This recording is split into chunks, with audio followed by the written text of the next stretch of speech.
Austin Harrouff's story is one that shocked the nation in 2016. A former high school athlete and Florida State University student, he became the subject of national attention after being accused of a violent crime that left the community stunned. Austin Harrouff was born on April 26, 1997, in West Palm Beach, Florida. He grew up in a middle-class family and was a high school athlete who played football and lacrosse. Harrouff was also a member of the wrestling team and was known for his impressive physical strength. After graduating from high school, he attended Florida State University, but dropped out after 1 year. Harrouff's behavior began to change after he started using drugs, including marijuana and steroids. His parents became increasingly concerned about his erratic behavior, and eventually they sought help for their son by taking him to a psychologist and a drug treatment center. On the night of August 15, 2016, Austin Harrouff entered the home of John Stevens and Michelle Mishcon in Tequesta, Florida. The couple was relaxing in their garage when Harrouff appeared out of nowhere and began attacking them with a knife and other sharp objects. The couple tried to fight back, but Harrouff was much stronger and overpowered them.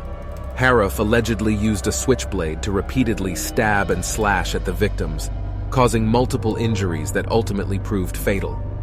The attack was so violent and prolonged that one of the victims' disembodied voices could be heard screaming for help in the neighbor's 911 call.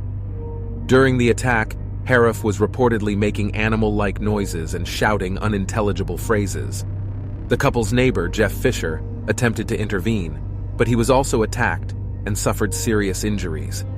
After the brutal attack on John Stevens and Michelle Mishcon, police arrived on the scene and found Austin Harrouff on top of Stevens, biting and chewing on the man's face.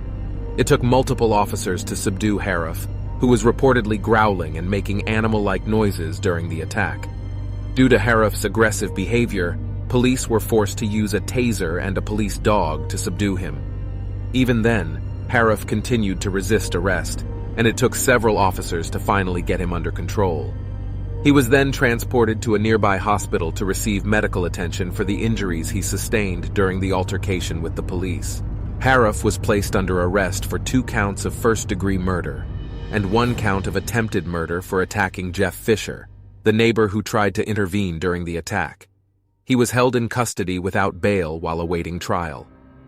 During his time in jail, Harrouff's behavior continued to be erratic, and he reportedly spoke incoherently, leading his defense team to argue that he was suffering from a mental illness at the time of the murders and was not fully aware of his actions.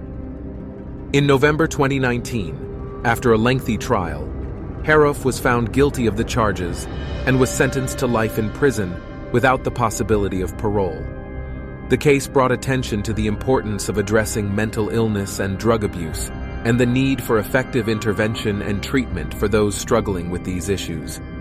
The case garnered national attention due to the bizarre and brutal nature of the attack and the fact that Harrouff had no apparent connection to the victims. The case also raised questions about mental illness and the role it played in the murders. The case of Austin Harrouff is a tragic reminder of the dangers of untreated mental illness and drug abuse.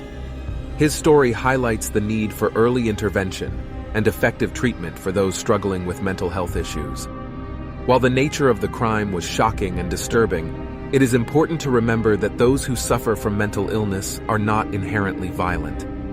It is crucial that we continue to work towards better understanding and supporting those who need help in order to prevent similar tragedies from happening in the future.